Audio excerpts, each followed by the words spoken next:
Morning mga katrokis at sabayan karista. Happy Wednesday. Balik pangarera naman po tayo upang magbigay ng giya. Ngayon araw to, January 8, 2025, Miyerkules, kung saan ang peak 6 po ay may carry over na 640,925.63. Meron po tayong 7 karera na bibitawan at halos binubuo po ng 8 kalahok at magsisimula po ng alas 5 ng hapon. Harinawa, nung nakaraan po ay napakinabangan nyo kahit paano yung double trifecta XD ng mga kabayong pampremera natin medyo nadihado pa tulad ni Wingheart at gayon dun sa last double na Malibu Princess. Sa punto pong ito, tayo yung magsisimula na rin po kaagad. Harinawa, matapat po muli ang ating mga giya. Tayo na po. Karera number 1, start ng winner take all, isang 3-year-old and above maiden race from 1 to 7 at may distansyang 1,400 meters. Meron po tayong 8 entries dito.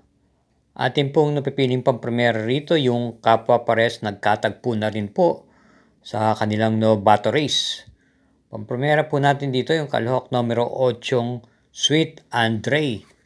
Nararendahan po ni JB Bakaykay.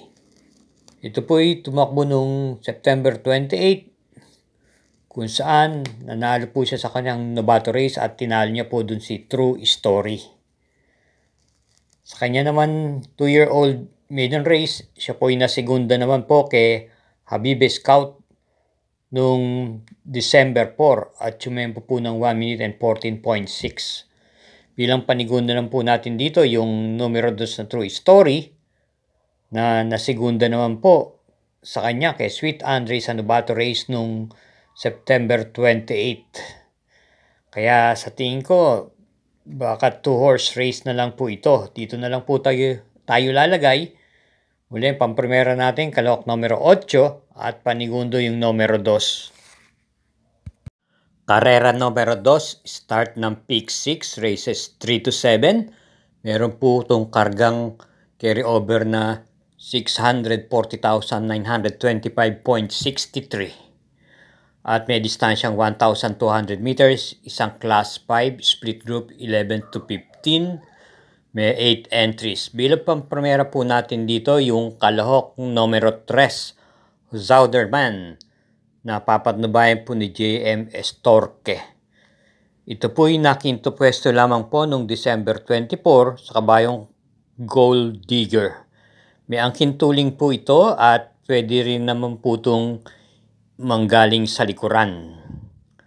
Katunayan, ito po ay may taglay na panalo na naitala ng mga nakalipas na mga buwan at may hawak po itong tiyempo sa distansyang 1,200 meters na 1 minute and 12.8. Sa akin pagkakalam, ito ay nanalo po doon ng banderang tapos. At kung ganun po ang kanyang itatakbo, sa tingin ko may paglalagyan po ito rito. Bilang panigunda naman po natin dito yung kalahok numero 7 Bishop Blue na maganda rin po ang kanyang ipinakita. Galing po sa bakasyon, nanalo po ito ng hugandong-hugando noong December 24 kung saan tinalo niya po si Step Bell at Success of Times. Same rider, RM Garcia. Kaya para rito sa karera numero 2, pampremera numero 3, panigundo numero 7. Karera numero 3, start ng peak 5, races 5 to 7. Isang class 5, split, group 5 for placers at may distansyang 1,200 meters. Ating pong pampremera rito, yung kalahok numero 3, G's Favorite na naipipacing po at may remate rin po.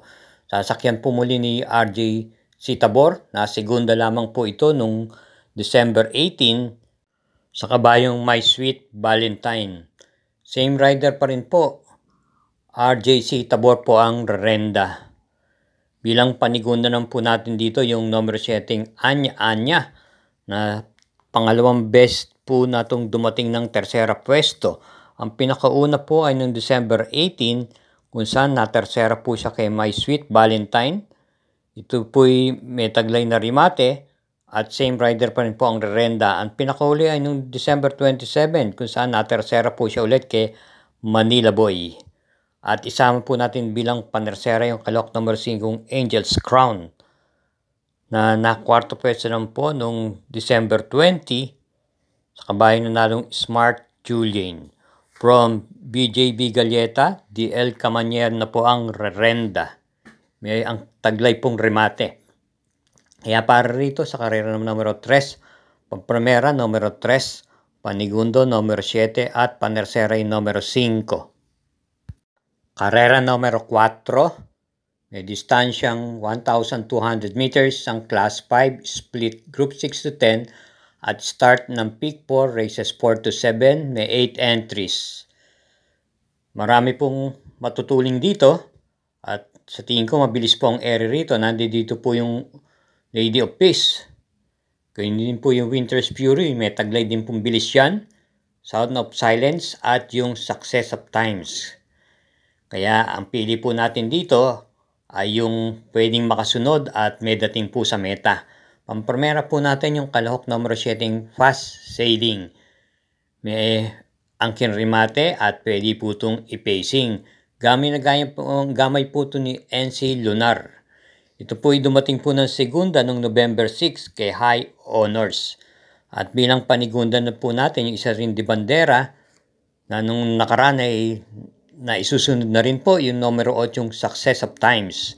Na tersera pwesto po ito noong December 24 kay Bishop Blue at kinambyo na po kay CP Henson Anrenda. Kaya sa muli, sa karera numero 4, pampremera numero 7, panigundo yung numero 8. Sa lahat po ng sumusubaybay sa Mangkelos TV, palalang po muli, huwag po tayong makakalimot na mag-subscribe. Pakishare na rin po ito at i-hit na rin po ang like button. Salamat po. Karera numero 5, isang Class 4, split Group 16 to 21, may distansyang 1,200 meters at binubuo ng 8 kalahok. Ating pong pampremera rito yung kalahok numero 4 Stay Funny na isang imported horse nagbabalik pista. Bagamat walang takbo, kung ating pong hahalugugin ang preba nito, mabibigat po ang kanyang nakakalaban at maganda po ang kanyang preba. Isang patunay ito ay nung September 7 kung saan siya po ay nasigundo kay Super Former. Ito po ay pwedeng isabay sa unahan at ipacing at rendan po siya ni CS Pare Jr. na nakakagamay sa kanya.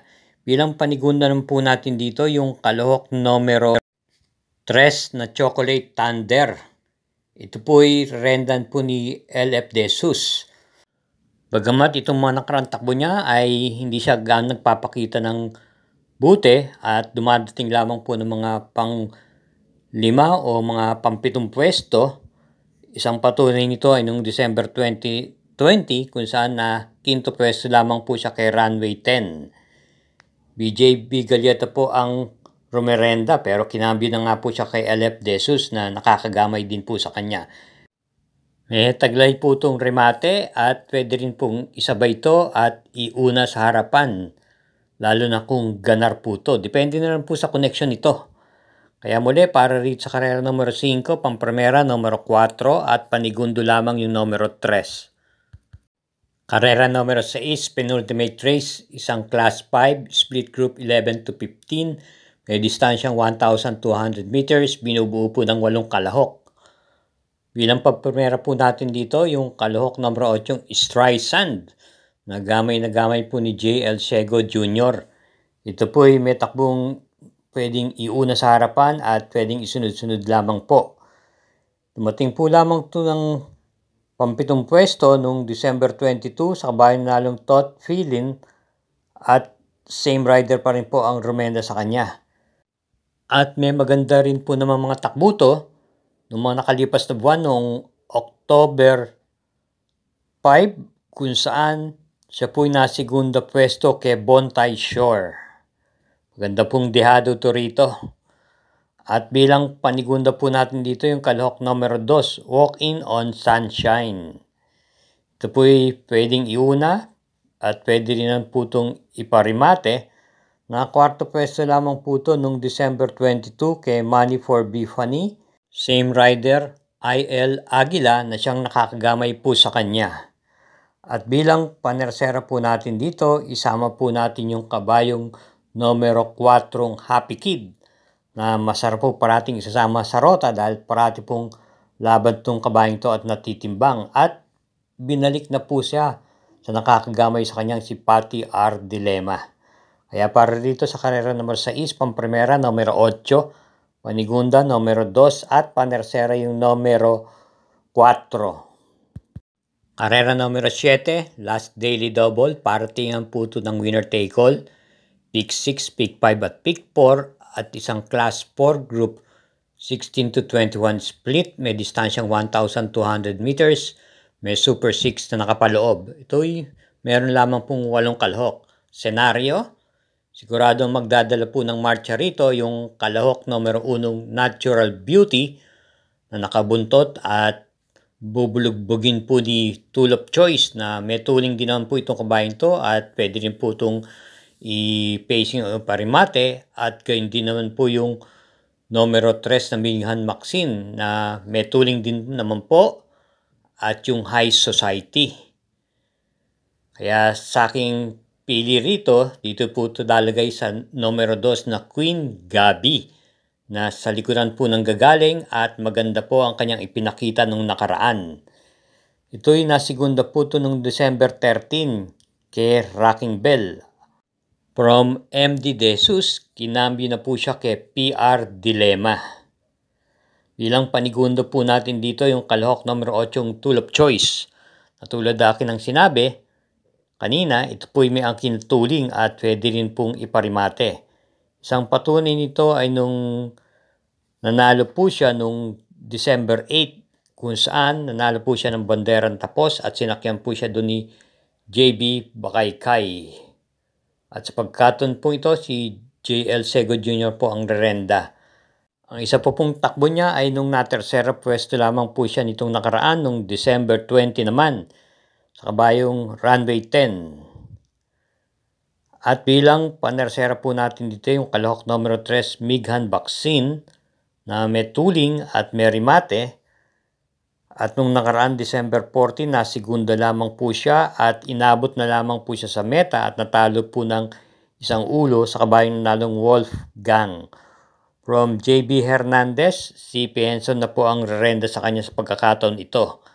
Kaya para rito sa karera numero 7, pamprimera numero 2, panigundo numero 8 at panersera yung numero 3. Thank you again for watching mga katrokis at sambayanan karerista. Inuulit ko, gabay lang po itong sa akin. Inyo pa rin mga korsonada ang siyang masusunod sa dakong huli. Hinahinay lang po sa ating paglilibang. Libang lang po. At lagi rin po tayong mag-iingat sa ating pag-uwi. Good luck po at happy racing!